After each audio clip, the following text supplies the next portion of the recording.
Machiavelli in this Illuminati, all through your body. The blows like a 12-gauge shot. Feel me? And God said He should send His one begotten Son to lead the wild into the ways. Follow me. Yo les postos, c'est Sacha, bienvenue dans cette nouvelle vidéo où on va parler des dossiers chauds de Leonardo et on va passer au mercato d'été directement et laisser entre parenthèses le mercato d'hiver. Donc les dossiers chauds de Leonardo cet été, les champions de France savent qu'ils vont devoir entamer un nouveau cycle l'été prochain. Pour le directeur sportif parisien Leonardo, les grandes manœuvres ont déjà commencé dans un effectif où nombre de questions se posent et vont se poser d'ici 6 mois.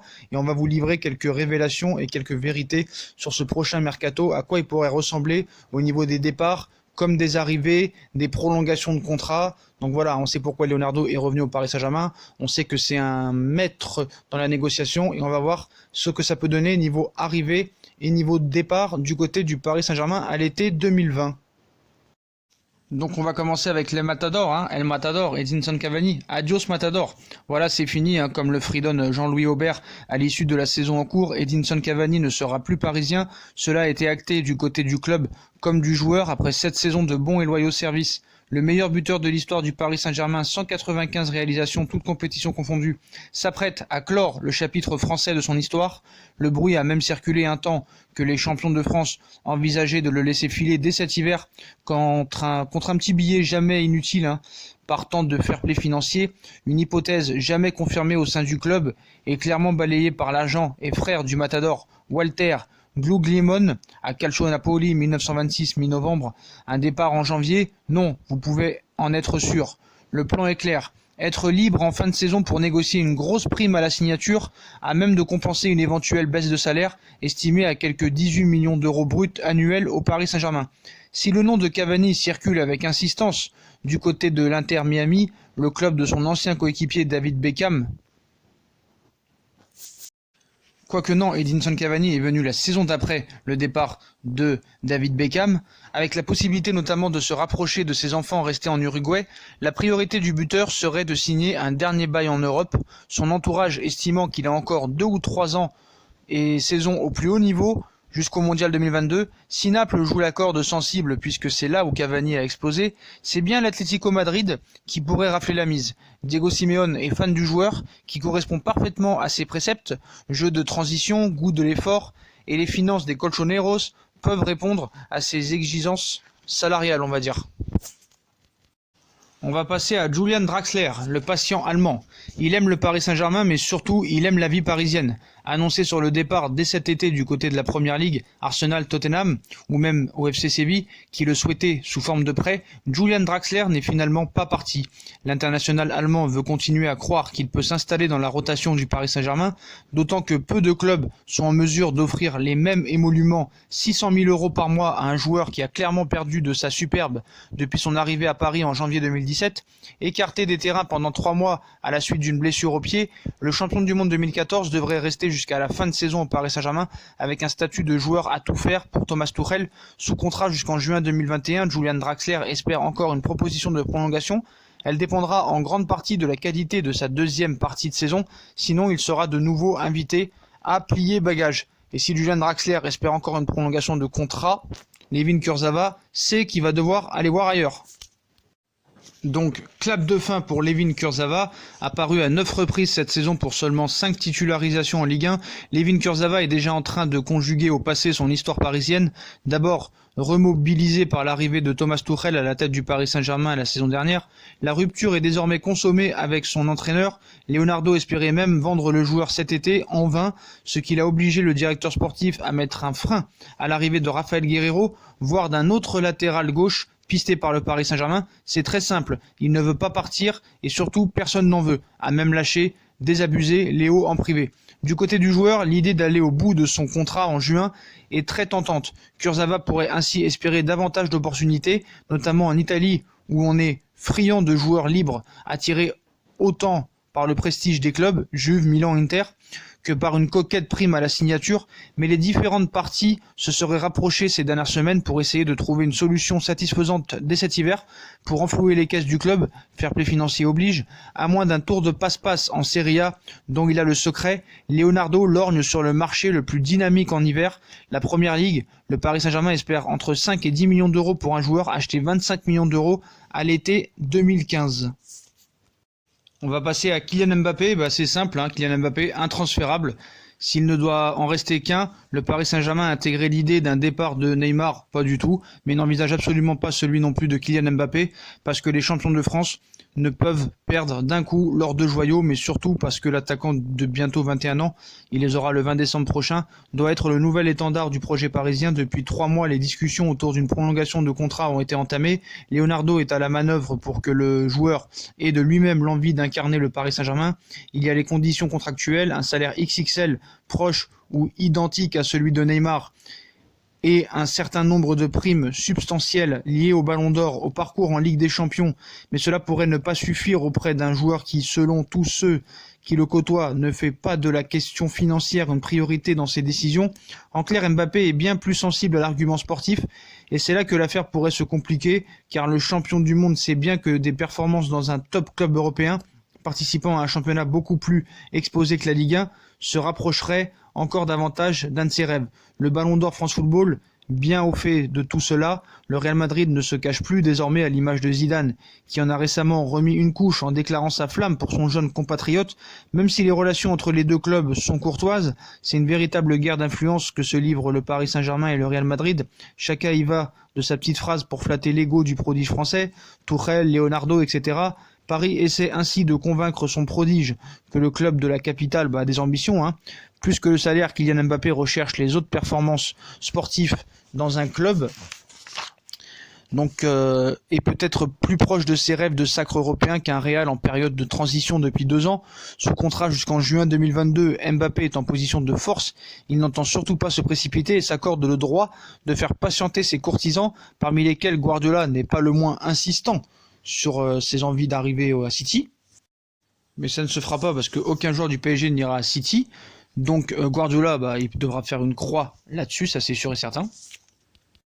Voilà pour le cas Mbappé. Donc Neymar, on nous fait croire qu'il y a un départ en pointillé. Il a fini par se faire à l'idée de passer la saison à Paris. L'été dernier, Neymar a tout fait pour quitter la capitale soi-disant, acteur majeur d'un feuilleton rocambolesque qui n'a pas trouvé un épilogue heureux pour lui. En attendant le prochain épisode, car malgré l'échec de son plan de départ, le crack brésilien n'a qu'une obsession, ce qu'on nous veut faire croire, en finir avec son histoire parisienne, comme son père le faisait savoir juste après la fin du dernier mercato, mais aujourd'hui il nous dit qu'il est très bien au Paris Saint-Germain et qu'il est heureux. Donc dans un mélange de provocation et de sincérité, reste maintenant à savoir vers quelle sortie se diriger pour la star au River, ce contrat avec le Paris Saint-Germain jusqu'en juin 2022.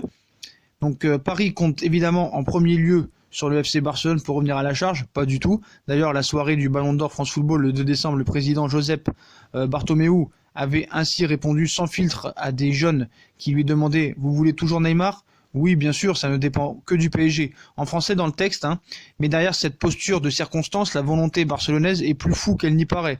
Pour les dirigeants catalans, l'équation économique est toujours aussi compliquée et les doutes sur les blessures récurrentes du joueur polluent un peu plus le désir pour leur génie parisien. Mais Neymar peut compter sur le poids de Lionel Messi, soutien indéfectible, et à d'autres précieux partisans au club. N'empêche, pour le recruter, le Barça doit créer les conditions de son arrivée avec des départs importants. Il faudra aussi dégager la surface financière nécessaire pour son salaire mirobolant, quitte à se séparer d'un ou deux talents offensifs pour lui faire la place. Si le sort de Coutinho en prêt au Bayern de Munich semble scellé, il faudrait alors aussi se séparer d'un Ousmane Dembélé ou d'un Antoine Griezmann, pas forcément en odeur de sincérité, dans le vestiaire très complexe des Blaugrana, mais l'affaire n'est pas gagnée, d'autant qu'au Real Madrid, l'attraction pour le joueur est en berne, apprécié depuis toujours par Florentino Pérez.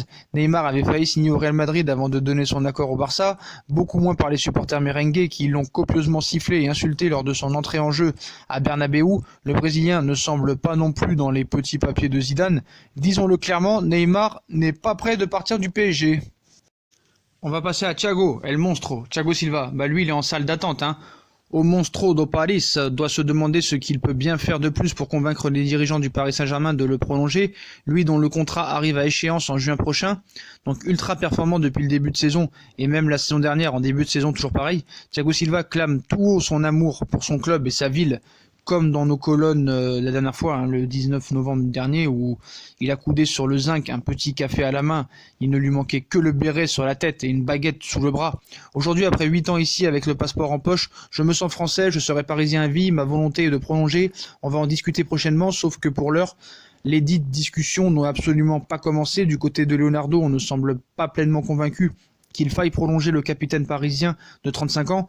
Au vrai, la réflexion du directeur sportif du PSG est triple. D'abord, savoir à quel niveau de performance se situera le capitaine du Brésil au printemps prochain lors des matchs couperets de Ligue des Champions, une échéance pour l'instant rarement favorable à Thiago Silva, même si son rendement individuel a souvent été bien meilleur que ne laisse penser la légende. Secondo, éventuellement le convaincre de ne prolonger qu'une saison, là où le clan du joueur en veut absolument 2. Enfin, sonder le marché pour trouver le successeur idoine, car il faut bien dire les choses comme elles sont. Le marché ne regorge pas de défenseurs centraux disponibles supérieurs à Thiago Silva. Pour l'heure, Leonardo prend son temps, conscient que dans ce dossier, c'est le PSG qui a la main. Voilà pour notre capitaine. On va passer au berger allemand, notre grand ami Thomas Tuchel. Et si c'était Arsenal? Cela s'annonce comme un des dossiers cruciaux pour Leonardo. Depuis son arrivée, les bruits vont bon train sur une défiance du Brésilien à l'égard de son coach Thomas Tuchel. La réalité est plus nuancée. S'il est vrai que l'Allemand n'aurait pas été son choix s'il avait été aux manettes en 2018 lorsqu'il a fallu trouver un successeur à Unai Emery, Léo a de l'estime soi-disant pour la compétence et la force de travail du technicien allemand de 46 ans. Reste que désormais Tuchel est plus que jamais en première ligne depuis le naufrage ridicule de la saison dernière. Le face-à-face face à Manchester United la saison dernière en 8e de finale de Ligue des Champions, le quart de finale contre Guingamp perdu au Parc des Princes, et ainsi la finale de Coupe de France perdue contre Rennes. Le natif de Krumbach a entamé une bonne partie de son crédit immense à son arrivée puisqu'il était le choix direct du cheikh Tamim Ben Hamad Al Thani. La seconde partie de saison passée en déliquescence totale, défaite en Coupe de la Ligue contre Guingamp, défaite en finale de Coupe de France face à Rennes, fin de championnat catastrophique, a instillé le doute chez les dirigeants. Un cadre haut placé dans l'organigramme parisien confie même en privé qu'il a perdu le contrôle du vestiaire. En clair, Tuchel ne pourrait pas survivre à une nouvelle grosse déconvenue malgré la prolongation de son contrat au printemps dernier jusqu'en 2021 et une nette augmentation de salaire, 50% de 5 millions d'euros annuels à 7,5 millions d'euros, d'autant que quelques très grands noms sont sur le marché, Allegri, Pochettino, voire Ancelotti. Dans les prochains mois, si l'affaire continue de se gâter pour City, peut-être que Guardiola sera libre aussi, pareil pour Simeone, mais Paris n'a pas la partie si facile dans cette affaire, car de son côté, Thomas Tuchel dispose d'une très jolie cote à l'étranger, à commencer par le Bayern de Munich, qui voit en lui le possible grand technicien allemand susceptible de reprendre en main le club bavarois, et en Angleterre, il serait également dans les petits papiers d'Arsenal, où son côté moderne, joueur inventif et polyglotte, en fait un candidat idoine pour remettre les Gunners à flot. Sur ce dossier-là, aussi, le poker menteur ne fait que commencer. Donc s'il y a très peu de chances de voir de très grands noms arriver, la réflexion est évidemment déjà lancée en vue de la saison prochaine et quelques pistes sont déjà évoquées, voire à l'étude pour pallier la faiblesse du poste de défenseur latéral droit. Thomas Meunier devrait être invité à plier bagage. 2 noms circulent, le niçois Youssef Attal, mais malheureusement il s'est blessé 5 mois, donc on ne sait pas si Paris sera toujours intéressé.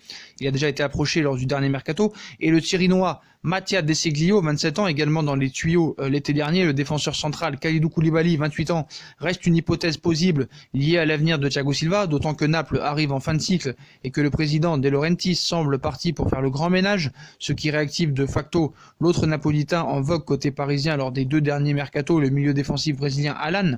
Au vrai, des discussions auraient même eu lieu l'été dernier et un chiffre aux alentours des 55 millions d'euros aurait été avancé, mais Leonardo semble friand d'une autre piste. Eduardo Camavinga, le jeune Rennais de 17 ans, bluffe tout le monde dans son rôle de 6 très à l'aise techniquement et pourrait correspondre par son âge et son profil technique à une opportunité en or pour le Paris Saint-Germain. Enfin, en attaque, l'affaire semble plus complexe car liée aux 2 dossiers, Maús Costo, Neymar et Mbappé, il n'empêche Paris ne peut faire l'économie d'une réflexion en cas de départ de l'un de l'autre. L'été dernier, Paolo Dybala avait longtemps flirté avec les champions de France.